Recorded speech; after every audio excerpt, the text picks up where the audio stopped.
Good morning, everyone. We will continue our study today. Students, today we will learn ancient history, new empires and kingdom. आज हम लोग new empire kingdom से part 2 पढ़ेंगे. Part 1 की video मैंने डाली students. उसमें मैंने आपको गुप्त साम्राज्य, गुप्त एम्पायर के बारे में, इसके साथ साथ मैंने विक्रमादित्य के बारे में, समुद्रगुप्त के बारे में और श्रीगुप्त के बारे में मैंने बताया है. आप उस वीडियो को जरूर देखें और अपने नॉलेज को बढ़ाएं. सो स्टूडेंट्स, वीडियो को स्किप ना करें, पूरा वीडियो देखें और अपने नॉलेज को बढ़ाएं.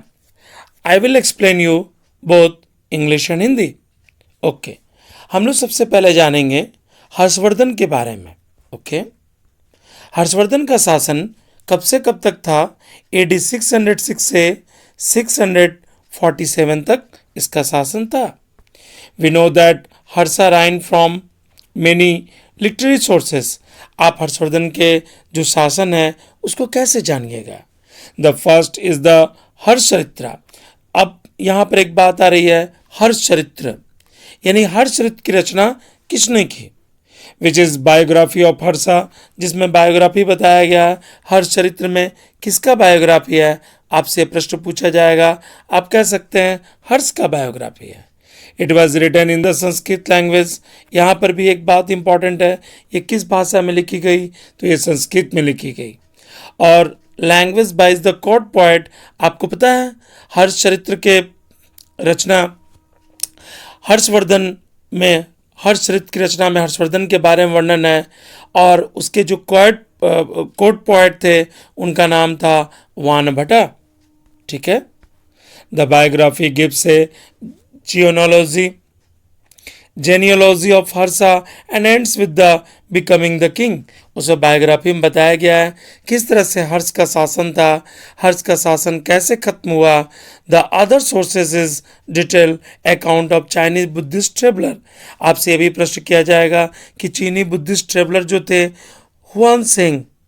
ओके, ये कौन थे? हुआन सेंग जी. यहाँ एक क्वेश्चन अराइज होता है कि जो हुआन सेंग थे किसके शासनकाल में भारत आए थे? आप कह सकते हैं हर्षवर्धन के शासनकाल में भारत आए थे. Who was an honoured guest in the court of Harsha. वह ऑनर्ड गेस्ट थे कोर्ट ऑफ हर्ष के दरबार में. इसे भी आप ध्यान देंगे. Okay okay. Both of them extremely praised Harsha. दोनों ने हर्ष की काफ़ी प्रशंसा की. Look at this picture of the Harshavardhana. Okay. Harsha was not the oldest son of his father. ये ओल्डेस्ट सन नहीं थे अपने पिता के, but became the king of the Thanesar after both his father and elder brother died. अपने पिता और अपने बड़े भाई की मृत्यु के बाद वो राजा बने. His brother in law was the ruler of Kannauj. उनके ब्रदर इन लॉ जो थे वो कन्नौज के शासक थे. ठीक है, कन्नौज के. इसे भी आप ध्यान देंगे. And he was killed by ruler of Bengal. वो मार दिए गए, वो किल्ड कर दिए गए. किसके द्वारा? रूलर ऑफ बंगाल के द्वारा. Harsha took over the kingdom of Kannauj. He conquered Magadha. उन्होंने मगध को जीता. हर्ष ने ले लिया कन्नौज को, अपने में मिला लिया. इसके साथ साथ उन्होंने मगध को भी मिलाया. बंगाल में भी जीत उन्होंने हासिल की. इसे भी आप ध्यान देंगे. By AD 612 his empire extended from the Himalaya. 1612 में उनका जो एम्पायर था वो फैल चुका था हिमालय से लेकर in the north to the river Narmada तक. इसे भी आप ध्यान देंगे. South and from Punjab in the west Bengal. West Bengal तक इनका साम्राज्य फैला हुआ था. इन the east though he attempted to cross the river Narmada to march into the Deccan region. Narmada नदी पार करके वो दक्कन क्षेत्र पहुंचे. But was defeated by the great Chalukya king Pulakeshin. Was defeated, उनको हराया गया. महान चालुक्य राजा कौन थे? तो पुलकेशियन द्वितीय थे. वो चालुक्य राजा कौन थे? पुलकेशियन द्वितीय. इसे भी आप ध्यान देंगे. ओके. पुलकेशियन द्वितीय के द्वारा उनको हराया गया. चालुक्य राजा पुलकेशिन द्वितीय। रवि कीर्ति कोर्ट पोएट ऑफ पुलकेशिन द्वितीय। यहाँ से भी क्वेश्चन अराइज हो जाएगा कि रवि कीर्ति किसके पोएट मैंने कोर्ट पोएट थे, है ना। इसे भी आप गौर करेंगे रवि कीर्ति के बारे में, ये कोर्ट पोएट थे पुलकेशिन द्वितीय के। Okay. Has also written about war between the Harshavardhana and Pulakeshin द्वितीय इन प्रशस्ति। उन्होंने हर्षवर्धन और पुलकेशिन द्वितीय के युद्ध के बारे में प्रशस्ति में लिखा। ये भी ध्यान देने वाली बात है। हर्षवर्धन और पुलकेशिन द्वितीय के बारे में किसने लिखा? तो रवि कीर्ति ने लिखा, जो किसके कोर्ट पोएट थे? पुलकेशिन द्वितीय के। Okay. Harsha was a great scholar and patron. Harsh बहुत बड़े कवि थे, खुद कवि थे वो, और बहुत विद्वान भी थे। पैट्रन ऑफ लर्निंग, विद्वान को अपने दरबार में रखते थे। He gave financial support to the university of Nalanda. आपको पता है ना, उन्होंने फाइनेंशियल सपोर्ट दिया यूनिवर्सिटी ऑफ नालंदा को, बिहार में जो है।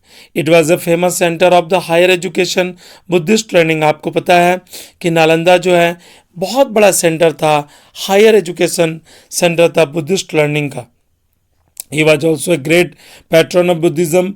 बुद्धिज्म के बहुत बड़े पैट्रन थे, यानी बुद्धिस्ट जो धर्म था उनके संरक्षण में था। Look at this the picture of Nalanda. आप नालंदा के पिक्चर को देख सकते हैं। Okay okay okay. Most prashasti also mention the ancestors of Samudragupta. बहुत सी प्रशस्ति में वर्णन है जो हमारे पूर्वज हैं समुद्रगुप्त के बारे में। हिज मदर कुमार देवी, उनकी जो माँ थी Kumar Devi, belong to the Lichchhavi गेब। And while the father Chandragupta was the first ruler of the Gupta dynasty to adopt the title of Maharaja Dhiraj, the title that Samudragupta also used, इसी तरह का title Samudragupta ने भी यूज किया। पिछले video में हमने इस बातों को बताया आपको, आप उस वीडियो को जरूर देखें। Also use his great grandfather and father are mentioned simply as the Maharaja। अब यहाँ से क्वेश्चन होगा कि किसने महाराज धीराज की उपाधि धारण की? ये किस में वर्णन किया गया है? तो प्रशस्ति में वर्णन किया गया। ठीक है। Simply as it seems as if the family gradually rose to importance. अब हम लोग जानेंगे, आप हर्षवर्धन के बारे में जान गए, आप नालंदा विश्वविद्यालय को किस तरह से हर्षवर्धन ने संरक्षण दिया इसे भी आप जान गए। अब हम लोग जानेंगे चालुक्य इन द दक्कन, चालुक्य के बारे में। उनका शासन कहाँ था चालुक्य का? दक्कन क्षेत्र में। Okay. After the decline of the Satavahana, Satavahana के मतलब कम हो जाने के, उनकी इसकी शक्ति कम हो जाने के बाद, many small kingdom arose the Deccan region, बहुत से छोटे छोटे किंगडम एरोज हुए दक्कन क्षेत्र में। Of them the Vakataka were most prominent, उसमें से एक वाकाटक साम्राज्य भी था। ठीक है, Vakataka. Okay. But they could not last for long, बहुत दिनों तक ये साम्राज्य नहीं चल पाया। They were followed by the Chalukya, उसके बाद उसको फॉलो किसने किया? चालुक्य राजाओं ने। At the time when Harsha ruled in the north, उस समय हर्ष का शासन कहाँ था? नॉर्थ में था। The Chalukya had establish a powerful kingdom in the north Deccan. Chalukya ने क्या किया? एक एस्टैब्लिश किया एक पावरफुल किंगडम को। कहाँ पर? तो नॉर्थ दक्कन क्षेत्र में। The kingdom of the Chalukya spread between the river of Krishna and Tungabhadra. इसे भी आप ध्यान देंगे, उनका जो दो नदी थी, एक थी कृष्णा, एक थी कृष्णा। ठीक है, रिवर कृष्णा, और एक था Tungabhadra. that is it was centered around the Raichur Doab. Doab क्षेत्र उस क्षेत्र को कहते हैं जहाँ दो नदियों का क्षेत्र जो होता है वो दोआब होता है। ये काफ़ी उपजाऊ होता है।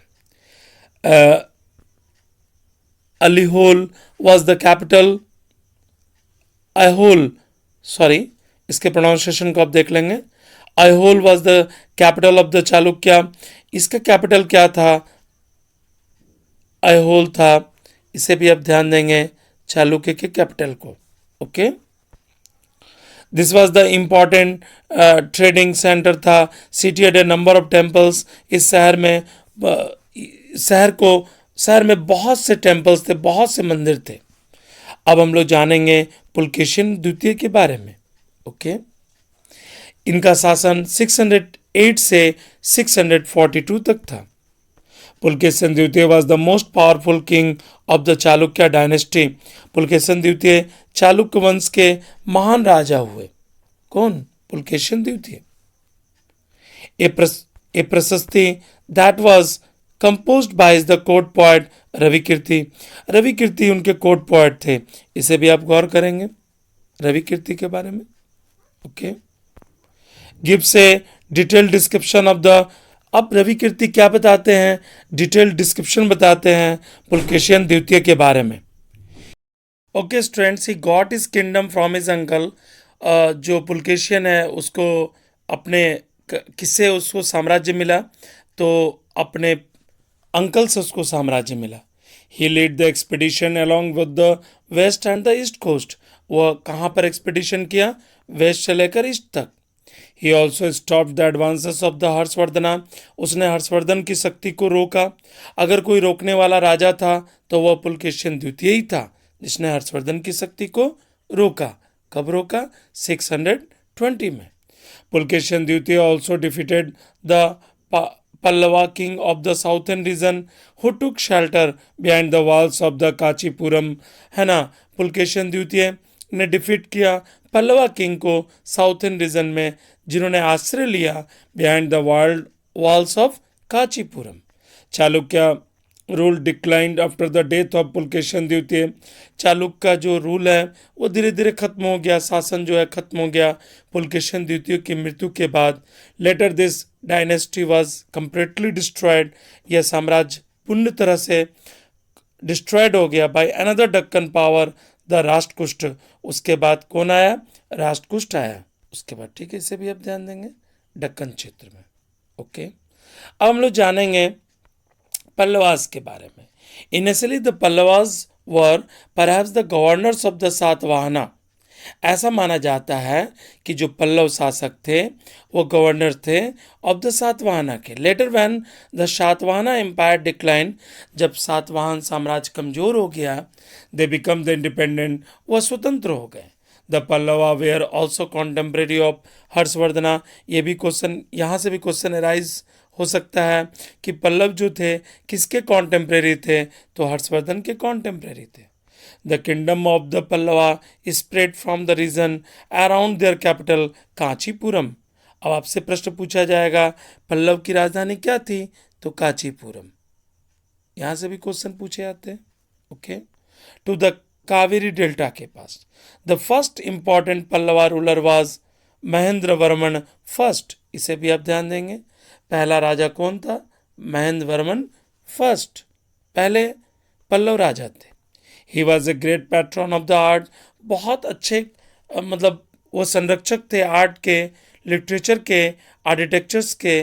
But Mahendra Varman son Narasimha Varman first, okay, was the great ruler of the Pallava dynasty. Pallava के महान शासक कौन हुए?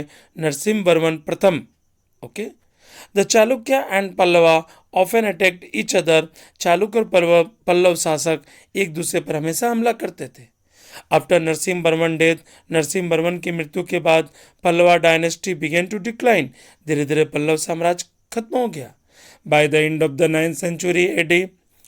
9th century AD में, इसे भी आप गौर करेंगे, Pallava were defeated by the Cholas. Pallava जो थे हार गए, डिफीटेड किए गए चोल के द्वारा. And dynasty came to an end. और इसका खात्मा हो गया. ओके. हम लोग जानेंगे changes in the army. Some of this king still maintain a well organised army. ये जितने भी राजा के बारे में पढ़े ये आर्मी रखते थे.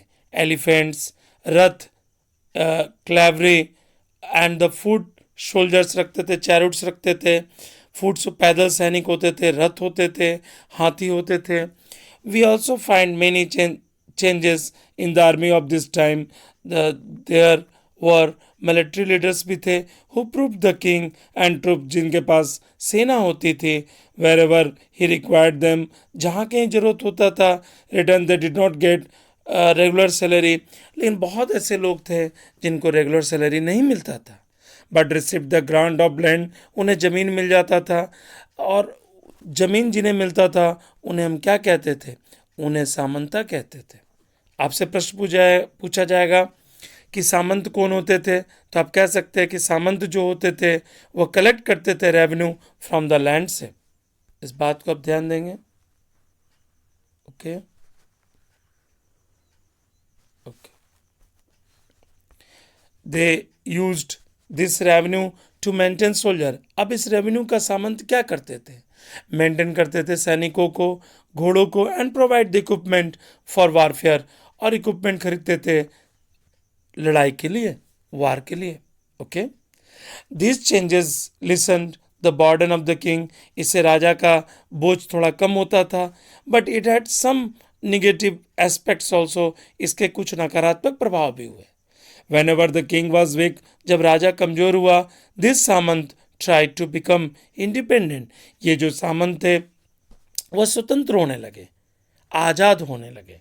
अकॉर्डिंग टू वानभट्टा, वानभट्ट के बारे में सुने आप, पढ़े भी हैं। अभी मैंने इसके बारे में, वानभट्ट के बारे में बताया कि वानभट्ट जो है हर्ष के दरबारी कवि थे। The king travel with the huge amount of equipment, जो राजा होते थे वो ट्रेवल करते थे ह्यूज अमाउंट ऑफ इक्विपमेंट के साथ, आर्मी के साथ। राजा होते थे, उनके साथ बहुत सेनाएं होती थी, बहुत पैसे खर्च होते थे। This huge army was accompanied with the daily use item, ये अपने साथ डेली यूज आइटम भी रखते थे। म्यूजिशियन बीटन ड्रम्स, आप देखेंगे नगाड़ा बजता था, म्यूजिशियन जो है बीट करते थे ड्रम को। विलेजर्स टू प्रोवाइड हॉस्पिटलिटी, गांव वाले राजा का अतिथि सत्कार करते थे। अलोंग द वे, रास्ते पर। They brought gift to of curds, कोई कर्ड्स देता था, कोई गुड़ देता था, कोई फ्लावर देता था, कोई चारा देता था एनिमल को। They also made the king and place their complaints, वो राजा के पास आते थे, राजा को शिकायत करते थे, राजा को पिटिशन देते थे। इस तरह से राजा अपनी जनता की बातों को सुनता था।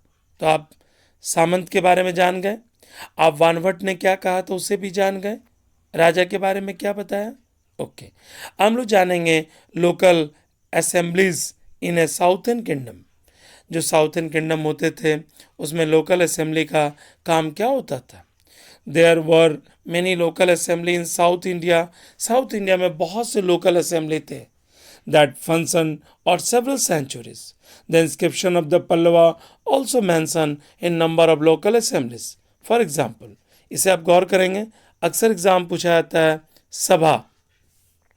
अब सभा क्या है, वॉज एन असेंबली ऑफ ब्राह्मण लैंड ओनर्स, सभा जो होता था असेंबली होता था ब्राह्मण लैंड ओनर्स का।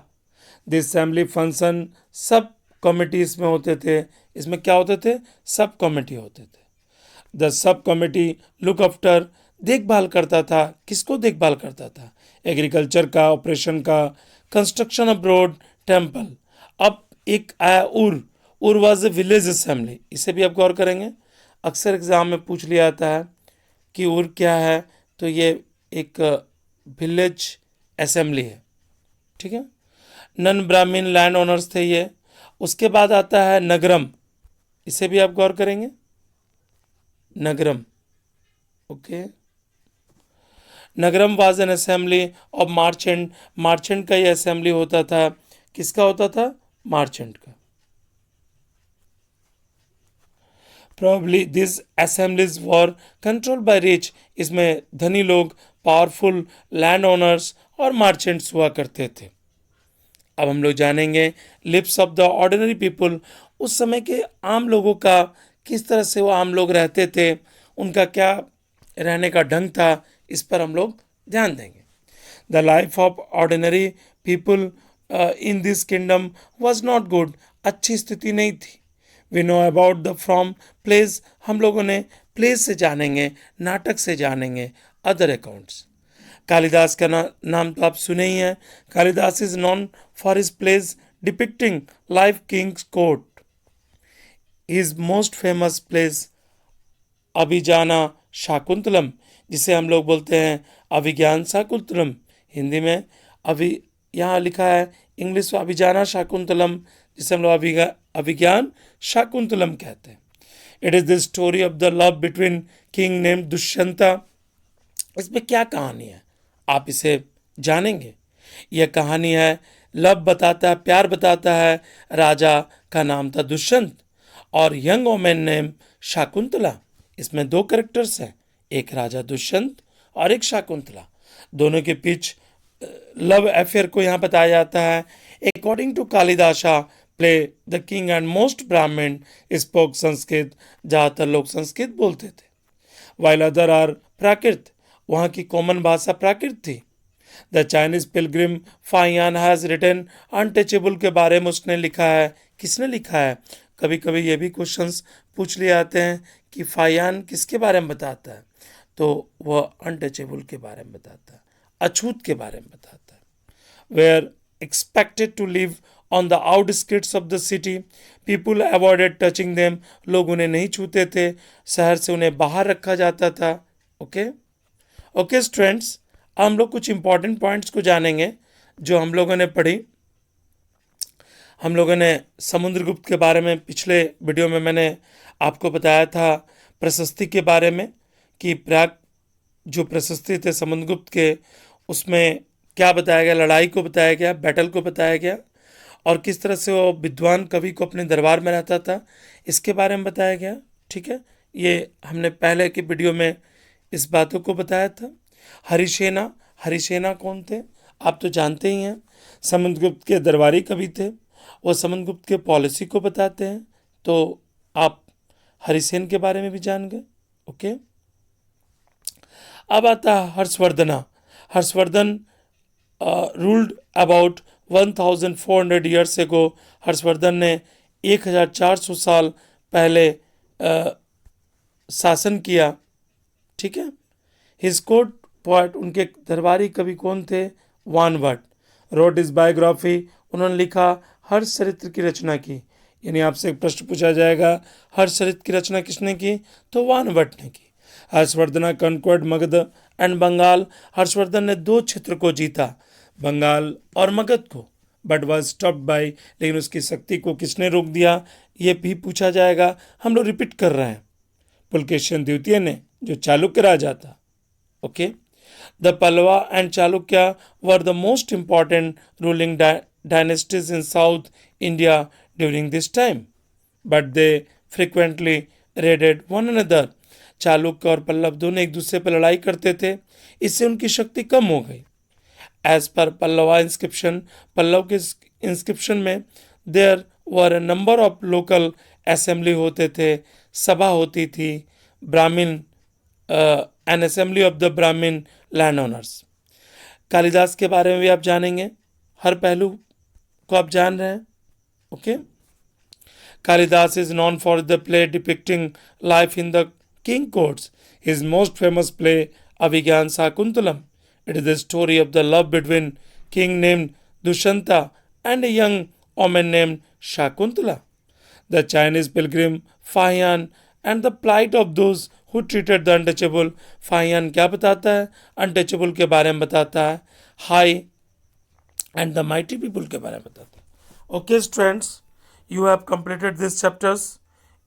You knew about the changes in the army and the Pallava, Pulkeshian, Chalukya, Nalanda University and Harshvardhana.